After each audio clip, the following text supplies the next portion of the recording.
Hi, everyone. This is author Agnes. I am here today to talk about my second book that I published. It is called My Shorts. It is about a family that immigrated to the United States from Europe and Asia, and they ended up in New York City. And it's all the trials and tribulations and a lot of drama that happened to this family in New York City. And in it begins during World War One, um, and it goes on through a few generations.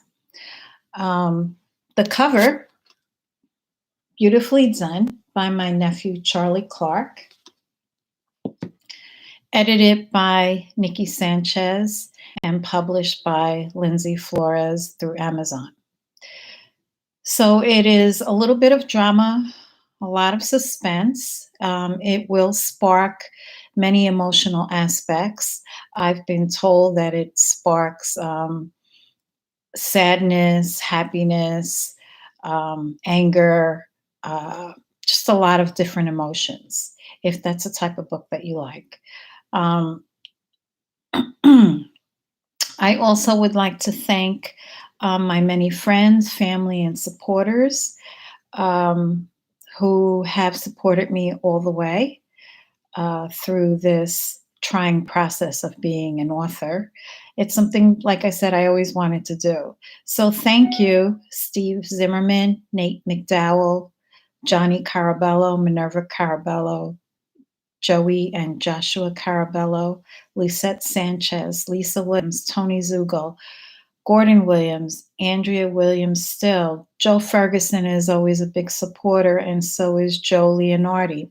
I also want to mention a little group, Let's Help Each Other, that I belong to, with Paul Lafferty, Clint Buchanan, Nikki Sanchez, and CB Gabriel.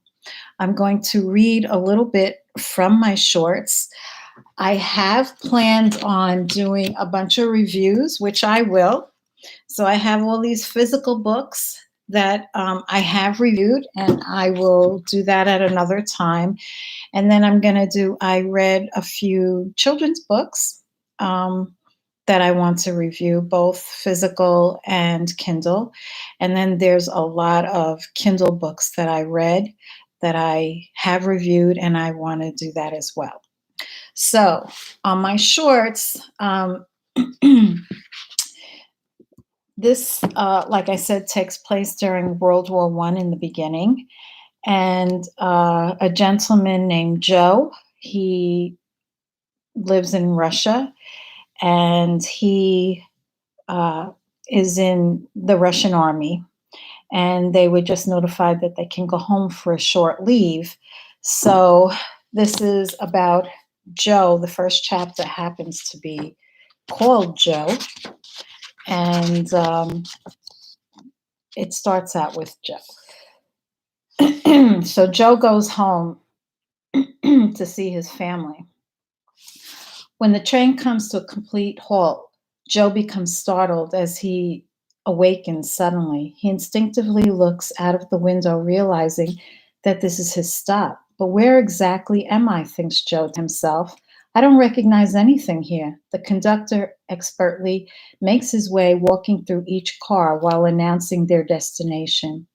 Joe suddenly feels a coldness creep up from deep within his body.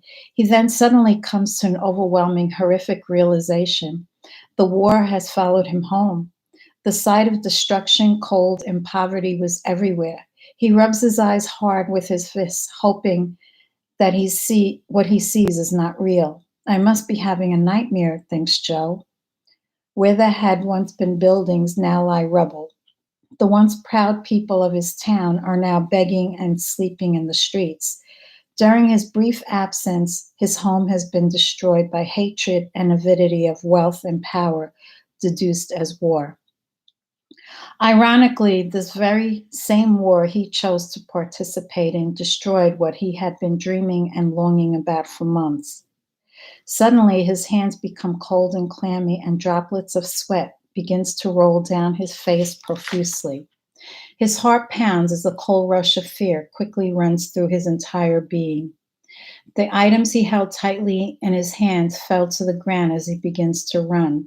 Joe begins running for his life. He screams out loud with an unrecognizable fury, "Molly, Molly, Molly," while tears stream aimlessly down his flustered face. It was only 3 miles to his home from the train station, but Joe felt as though he had been running for an eternity. When he finally comes to a sudden stop, his body surrenders as he falls hopelessly to his knees and weeps uncontrollably. Suddenly, he jumps up from the ground and begins ravaging through the rubble lying before him, frantically searching for his family while yelling out their names. A close neighbor, Sammy, runs over to Joe while desperately trying to console his friend as he cries out tears of his own grief and sympathy. It was just so quick, without warning, when the building collapsed. We searched for days, Joe, but it was too late. They were already gone. I'm so very sorry, Joe. We tried so hard to save them. Neighbors and friends slowly and quietly gather around them. They kneel beside Joe, offering their condolences and prayers. Completely inconsolable, Joe was unable to acknowledge any of his surroundings. He continues to grieve, now a broken man. His life as he remembers no longer exists. All that remains are his memories amongst the ruin of what he once called home. So that is part of chapter 1 that I wanted to share with you.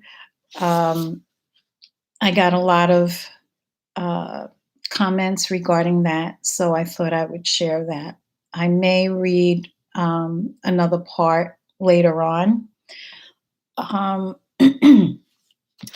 So, Running Against Cancer, I already read a little bit for you. The cover is by artist Sarah Yuster. And then I probably will eventually read parts of Dark Whispers of a Serial Killer. The cover is by illustrators Damon Henson and Rob Richardson. Nikki Sanchez was my editor, and Lindsay Flores, my publisher.